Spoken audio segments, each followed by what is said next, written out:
કેટલા વાગી રહ્યા છે અત્યારે? બપોરના 1 વાગી રહ્યા. અત્યારે આપણે વિછિયા જવાનું છે પ્રદીપભાઈ વચ્ચે ગુજ્જુ કલેક્શનમાં. મસ્ત મજાની એમનો છે ને આપણે ફોન કર્યો હતો 3-4 દિવસથી કહેતા હતા કે આવી તો આજે એમને ફાઇનલી કીધું કે આવો. એટલે જોકે આપણે જ્યારે જાવી ત્યારે એમનું શું કે સ્વાગત જ હોય, પણ અત્યારે આપણે જાવી આપણે દાદાના છોકરા બિપિન હારે અને આયુષ અને યોગેશ.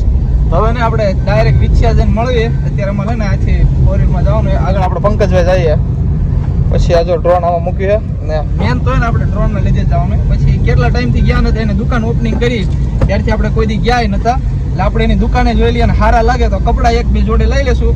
હવે ને ડાયરેક્ટ પ્રદીપભાઈ પાસે જઈએ અને જોઈ અને થોડાક ડ્રોન સીન પર લઈશું. અત્યારે 4 વ્હીલર એટલે ઓબ્જેક્ટ કરીને એકવાર ડ્રોન હકાડશું, જોઈશું આપણે જે ટ્રાઇનિંગ મારી કે કઈ રીતનું હાલે એમ. વાંધો નહીં, હાલો મિત્રો બ્લોગમાં કન્ટિન્યુ રહેજો. પ્રદીપભાઈ જોડે આપણે જોઈને ત્યાં પણ બતાવશું ને એના કપડાં કેવા ને એ તમને બતાવવાનું. આપણે ડ્રોન હોય ને હજી એક ઓપનિંગ વિડીયો નથી બનાવ્યો તો એ હતક તમને બતાવો ને તો બ્લોગમાં કન્ટિન્યુ બન્યા રહેજો. અત્યારે ને મોઢુકા પોગી ગયા અને પંકજભાઈ છે ને અમારી જોડે આવી ગયા. પછી એને આપણે જવાનું છે આગળ. આપણે એને વિછિયા જતા હતા ને ત્યાં વસાળ આપણે ફોજ ઊભી રાખીને મસ્ત મજાના ઊંટ મળી ગયા. આમ જો પંકજભાઈ કેમ બાકી ઊંટ કેમ હે એમને આટલા બધા લઈ આવતા ક્યાંથી છે? રણમાંથી ઉતારી આવતા છે ને અત્યારે?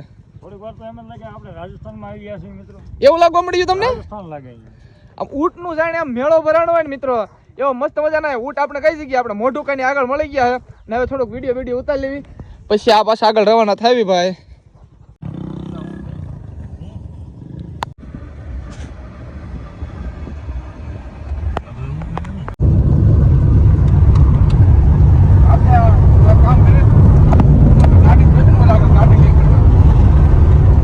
ફાઇનલી મિત્રો આપણે વિછિયામાં પહોંચી ગયા ને આપણા ભાઈ ને ઓલી સાઈડ વી ગયા છે. મારો બીજો દાદાનો છોકરો બે અને હવે આપણે ને પંકજભાઈ આ કઈ જગ્યા કહેવાય?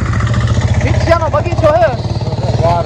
અને પંકજભાઈ આપણે શું કે પ્રદીપભાઈ ની દુકાન મેનેજર છે ભાળી તો ને ન્યા મિત્રો જવાનું છે આપણે પ્રદીપભાઈ ની દુકાને. આયુષ તે હું સિગરેટ હું આણું તેવડું એવું. હવે હે ને મિત્રો આપણે આગળ જાવી અને જોવી ચોકડી ઉપર પ્રદીપભાઈની શોપ છે ગજ્જુ કલેક્શન. ઓહો ઓલી તે. તો ચાલો મિત્રો હવે આપણે પ્રદીપભાઈ શોપ ઉપર જવાનું છે અને મસ્ત મજાના. હવે એને આપણે ત્યાંથી 4 વ્હીલમાં હવે થોડુંક ને આટલું 500 મીટર જેવું નહીં પણ હવે 200 મીટર જેવું એટલું આપણે હાલીને જવાનું છે. અત્યારે આપણે ગજ્જુ કલેક્શન પહોંચી ગયા પ્રદીપભાઈની દુકાને. આ કોઈ બતાતું નથી મારી દીકરો. તો મિત્રો એ દુકાન હે ને આ રેડી જ છે. શું કે વિપુલભાઈ? હા પ્રદીપભાઈ કપડા લેવાનું થાય મારે હારે જાય. શું કે પ્રદીપભાઈ આ પણ શોરૂમ મોટો બને જો ને તમે મારો ભાઈ. આપણે આ વખતે ટ્રાય કરવી, બ્લોગ બને જ છે.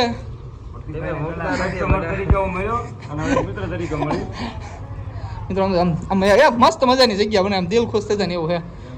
શું કે શેઠ વિપુલભાઈ તમારે બાપના આવી રીતે કાઉન્ટર જ બેસવાનું ને? કલેક્શનમાં પ્રદીપભાઈ ને પાછળ જો કપડા બતાવવામાં બીજી ને આપણે હે ને વિપુલભાઈ ને આપણે માટે મસ્ત મજાની છોડા લઈ આવ્યા. આ હું આયુષ ફોટો બનાવ્યો પ્રદીપભાઈ નો 1 નંબર ફોટો પણ કે ખબર હે ને તો હું લાણી કાઢો. આ બાજુ ને વિપુલભાઈ છોડા ભરે છે. ત્રણ તો પેન્ડિંગમાં છે. આપણે ડ્રોન ખોલી નાખ્યો અને આ સાઈડ પ્રદીપભાઈ પેલા એની રીતે અનબોક્સિંગ કરી લીધું, બધું જોઈ લીધું અને આ બાજુ થોડાક મહેમાન આવેલા છે આપણે નિલેશભાઈ ને. નિલેશભાઈ શું કરવા તમે દેખાવું જો ઉડાડવાનું આપણે? તમને ફાવે છે ડ્રોન ઉડાડતા? આવડતું નથી પણ તમે ટ્રાય મારી. ટ્રાયમાં જોઈજો, તમે જાળવજો. ખાવા ટાળ સીવે એટલે તમારો ટાળ સીવે જોઈજો મારા ભાઈ, મારા જીવ વધારે થઈ જાય બીજું કઈ નહીં. એકાદું સારું પછી ટાળશું આપણે. ફાઇનલ મિત્રોને ડ્રોનને ખોલી નાખ્યું. હવે આ બધા આ રમકડા બધા રમે. આમ જો આ ભાઈ બેટરી જો હવે પ્રદીપભાઈ તો ભાઈ આમ જો ફ્રી જ નથી આયા. પેલા ક્યાં યાર મને પ્રદીપભાઈ કીધું મને હેઠો ઉતારે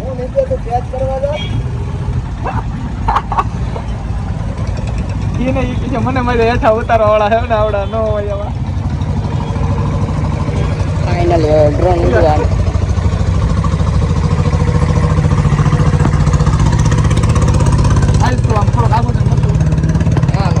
finally drawn. Yeah, ready complete છે બાલો.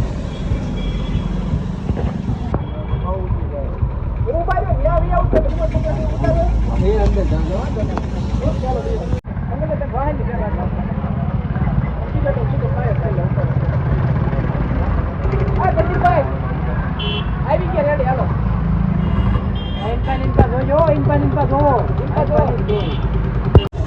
લીધો હો લીધો